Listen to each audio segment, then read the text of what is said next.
Following the end of the Clone Wars, the galaxy underwent one of the most dramatic changes in its history as the Republic became the Empire. In the span of 20 short years, the face of galactic civilization became unrecognizable as Emperor Palpatine overhauled everything from government structures to the military to the daily lives of his subjects. But how did this transition work? How did the Republic become the Empire in such a short period of time? In this video, we're going to be answering those questions. If you guys are looking to listen to some Star Wars lore about hot Twi'leks and Ewok steak and peace, the noise isolating and comfortable Raycon earbuds are just right for you. Who needs premium audio brands when you have Raycon, the wireless earbuds that are not only half the price, but also offer a range of fun colors and designs with a variety of different fit options. Co-founded by Ray J celebrities like Snoop Dogg, who are absolutely obsessed with their Raycons, the earbuds offer seamless Bluetooth pairing and give you 6 hours of playtime to listen to 6 hours of juicy lore while you're on the go or at work. Even if you for some reason don't like it, Raycon has a 45-day free return policy. So once again, if you're looking for a fair priced earbud that offers all the perks of premium audio brands and more, click the link in the description box or go to buyraycon.com/Geetsly to get 15% off your Raycon purchase. First, let's get a particularly important point out of the way. A lot of the changes that made the Republic into the Empire did actually happen under the Republic. The groundwork for the system of RimWorld exploitation that the Empire built itself upon was laid under the Republic, and most of the organizational changes that government and the military underwent under the Empire had been pushed decades prior, largely by the Tarkin family. Many of the most important changes took place under the Republic, particularly the suppression of individual liberties, the appointment of governor generals, and the transition to a police state, as we outlined in a few videos last fall. The Republic was, in fact, the Empire in all but name nearly 2 years before the declaration of a new order. Republic, Empire, what's the difference? But by the end of the Clone Wars, there was still a long way to go before the imperialization of the galaxy was complete. Symbolic relics of the old Republic were swept away, and the propaganda network Palpatine established during the Clone Wars kicked into high gear, indoctrinating the populace. Many megacorporations, especially separatist megacorporations, were nationalized. But what we intend to focus on today is the transitions undergone by the military, which, just a hunch, are what we suspect you came here to hear about.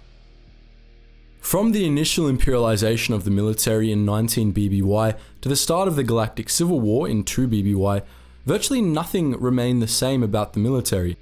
The Empire adopted a whole new set of warships, starfighters, vehicles, and even blasters over the course of the Dark Times, most of which were marked improvements over their Clone Wars equivalents. The same, of course, can't be said for changes made to personnel. As we know, clone stormtroopers were mostly retired fairly early in the Dark Times, and the recruits that replaced them were a serious downgrade. Let's start with the Imperial Navy. Imperialization in the Navy had actually begun before the Clone Wars were even over, as the iconic Imperial-class Star Destroyer, then called the Imperator-class Star Destroyer, was developed during the war and entered into service during the Battle of Coruscant. Most of the Empire's iconic warship lines were already in production when the Republic became the Empire, and the Republic's Venator-class Star Destroyer was already headed out the door, as the Victory-class Star Destroyer had already outclassed it in many respects. Venators weren't around for long under the Empire. They were only widely used while the Imperial 1 line was still in production. Once the Empire had enough Imperial 1s to do so, it sidelined the Venator-class and most other Republic warships, with the exception of the Victory-class. After all, those warships were already obsolete. The transition from Republic craft to TIE fighters was a similar story.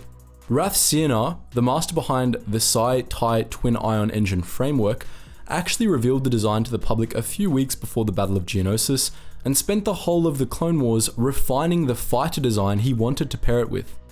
Shortly after the end of the Clone Wars, Cianar was finally satisfied with his team's various TIE models and began production. After extensive testing of the TIE/LN, the most widely known TIE fighter model, the Empire ordered a boatload of the craft, intending to replace their whole Starfighter Corps with the TIE models. This was, again, because the TIEs outclassed the fighters inherited from the Republic, and in more ways than just one. We've talked before about how the Republic struggled to find good starfighter designs, and in particular, went through a plethora of interceptor models before settling on the V-Wing. The V-Wing, together with the ETA-2 interceptors favoured by the Jedi, played a major role in inspiring the TIE Fighter, which in many ways was the direct evolutionary descendant of the two craft.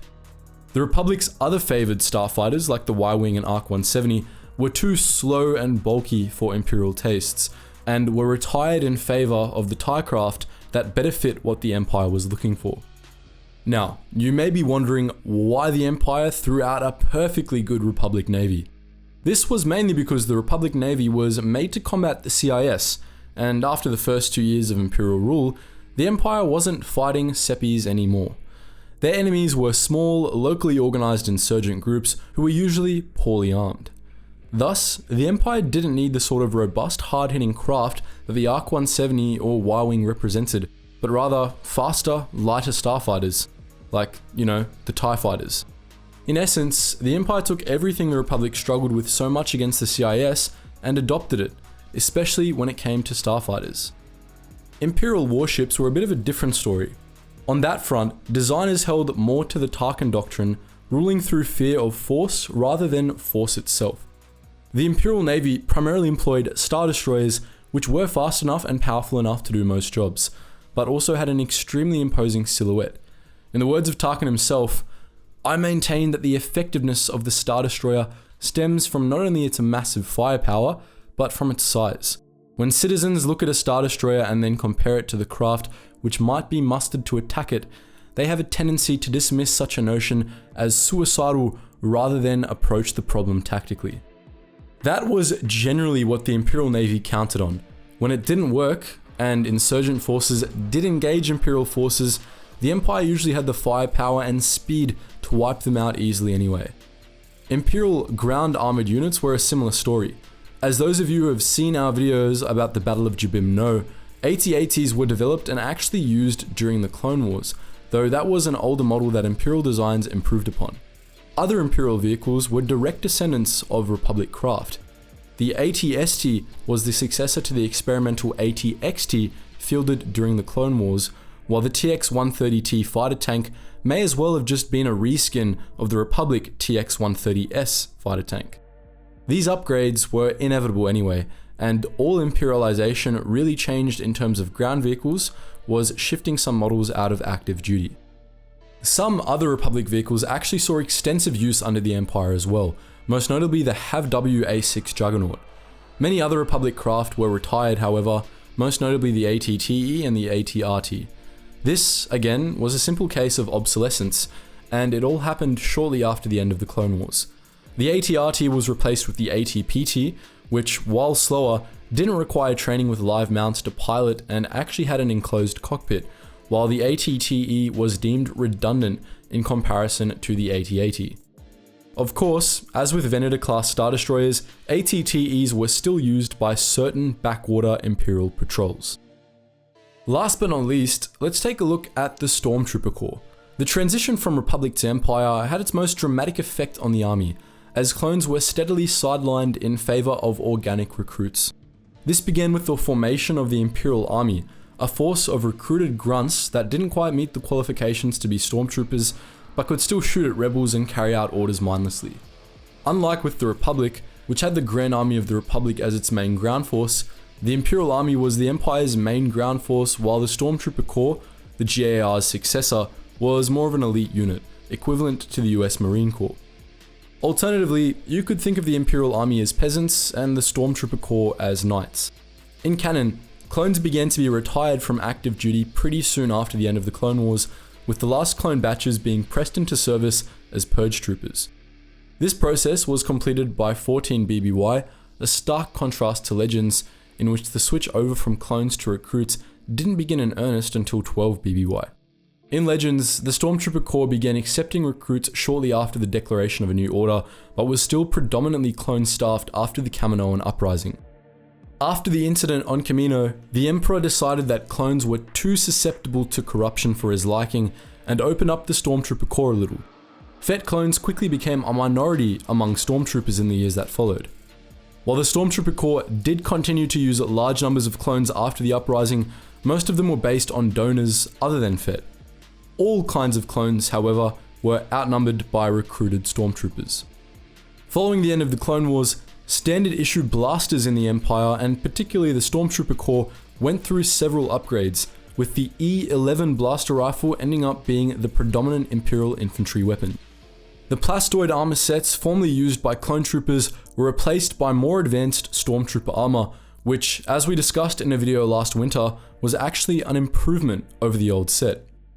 As the equipment used by clone troopers was replaced with superior Imperial issue gear, the Stormtrooper Corps connection to the old GAR endured only through the few Fett clones that were left in the ranks.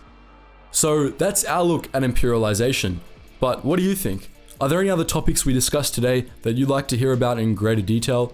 Feel free to post your thoughts in the comment section below.